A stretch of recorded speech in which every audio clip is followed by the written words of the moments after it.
रहने वाला अनुराग पूरित आत्मा है। भौतिक युद्ध मारने काटने से शरीरों का अंत नहीं होता। ये शरीर छूटेगा तो आत्मा दूसरा शरीर धारण कर लेगा। इसी संदर्भ में श्री कृष्ण कह चुके हैं कि जिस प्रकार बाल्यकाल से युवा या वृद्धावस्था आती है, उसी प्रकार देहांतर की प्राप्ति होती है।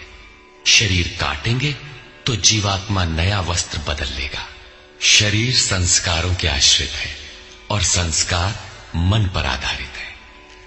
मन एव मनुष्याणाम कारणम बंध मोक्षयोः।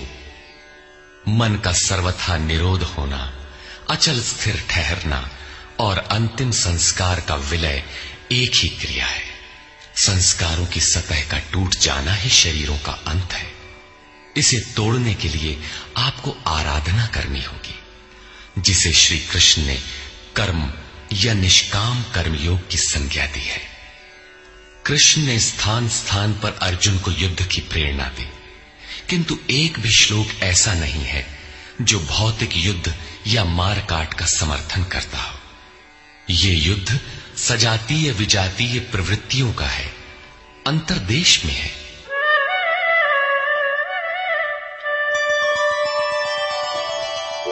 य एनं वेत्ति हन्तारम् यश्चैनं मन्यते हतम् उभौ तौ न विजानीतो नायं हन्ति न हन्यते।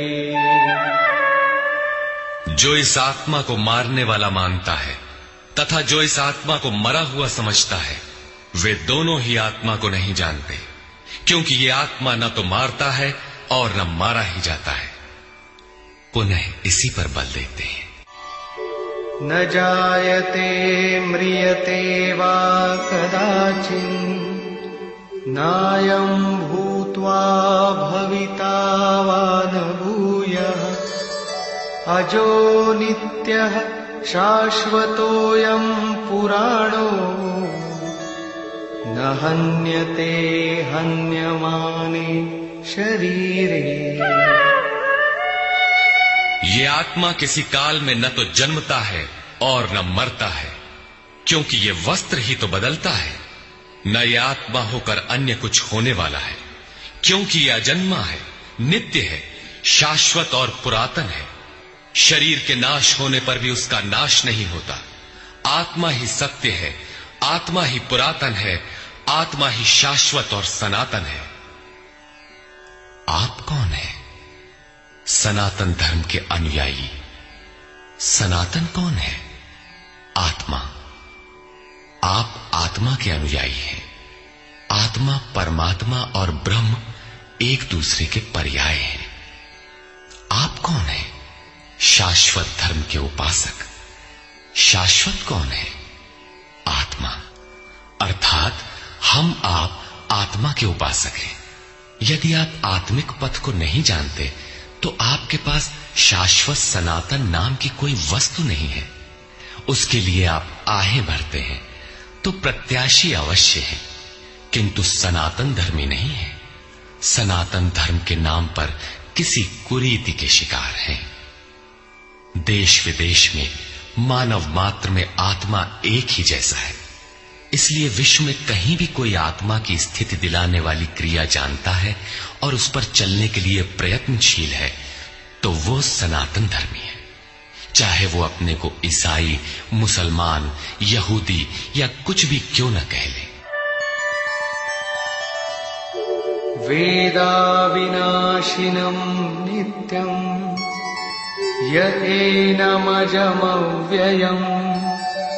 कथं स पुरुषः पार्थ कं घातयति हन्तिकम्। पार्थिव शरीर को रथ बनाकर ब्रह्म रूपी लक्ष्य पर अचूक निशाना लगाने वाला पृथा पुत्र अर्जुन, जो पुरुष इस आत्मा को नाश रहित, नित्य, अजन्मा और अव्यक्त जानता है, वो पुरुष कैसे किसी को मरवाता है और कैसे किसी को मारता है। अविनाशी का विनाश असंभव है। अजन्मा जन्म नहीं लेता, अतः शरीर के लिए शोक नहीं करना चाहिए। इसी को उदाहरण से स्पष्ट करते हैं।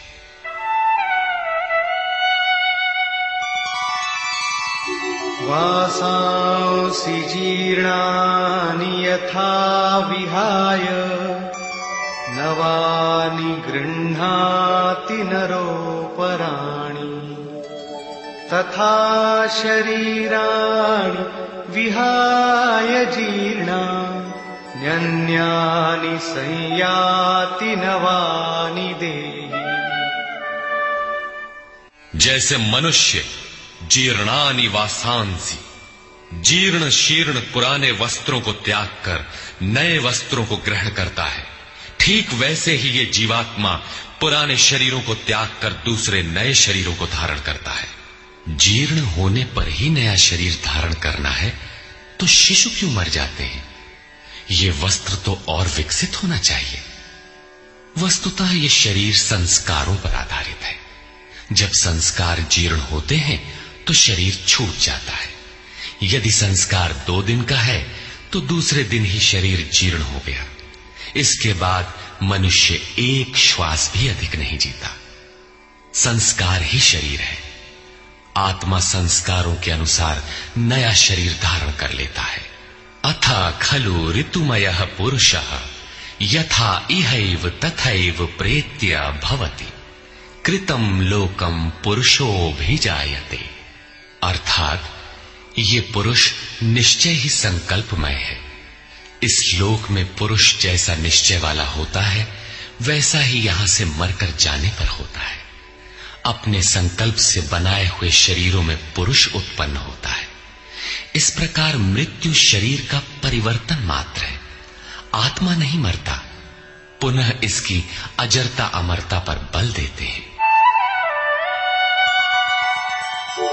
नैनं छिन्दन्ति शस्त्राणि नैनं दहति पावकः न चैनं क्लेदयन्त्यापो न शोषयति मारुतः। अर्जुन, इस आत्मा को शस्त्रादि नहीं काटते, अग्नि इसे जला नहीं सकता, जल इसे गीला नहीं कर सकता और न वायु इसे सुखा ही सकता है। अच्छेद्योऽयमदाह्योऽयम् अक्लेद्यो शोष्य एव च नित्यः सर्वगतः स्थाणुः अचलोऽयं सनातनः। ये आत्मा अच्छेद्य है, इसे छेदा नहीं जा सकता। ये अदाह्य है, इसे जलाया नहीं जा सकता। ये अक्लेद्य है, इसे गीला नहीं किया जा सकता। आकाश इसे अपने में समाहित नहीं कर सकता। ये आत्मा निसंदेह, अशोष्य, सर्वव्यापक, अचल, स्थिर रहने वाला और सनातन है। अर्जुन ने कहा था कि कुल धर्म सनातन है। ऐसा युद्ध करने से सनातन धर्म नष्ट हो जाएगा, किंतु श्री कृष्ण ने इसे अज्ञान माना और आत्मा को ही सनातन बताया। आप कौन हैं? सनातन धर्म के अनुयायी। सनातन कौन है? आत्मा। यदि आप आत्मा पर्यंत दूरी तय करने वाली विधि विशेष से अवगत नहीं हैं, तो आप सनातन धर्म नहीं जानते। इसका कुपरिणाम सांप्रदायिकता में फंसे धर्म भीरू लोगों को भोगना पड़ रहा है। जब मैटर क्षेत्र में पैदा होने वाली कोई वस्तु इस सनातन का स्पर्श नहीं कर सकती, तो छूने खाने से सनातन धर्म नष्ट कैसे हो सकता है? ये धर्म नहीं, एक कुरीति परिस्थिति थी जिससे भारत में सांप्रदायिक वैमनस्य बढ़ा और राष्ट्रीय एकता की आज भी समस्या बनी हुई है। धर्म की शरण हम क्यों जाते हैं? क्योंकि हम मरण धर्मा हैं और धर्म कोई ठोस चीज है जिसकी शरण जाकर हम भी अमर हो जाएं। हम तो मारने से मरेंगे और ये धर्म केवल छूने और खाने से मर जाएगा, तो हमारी क्या रक्षा करेगा? धर्म तो आपकी रक्षा करता है, आपसे शक्तिशाली है। आप तलवार से मरेंगे और धर्म वो छूने से नष्ट हो गया। कैसा है आपका धर्म? कुरीतियां नष्ट होती हैं न कि सनातन। सनातन तो ऐसी ठोस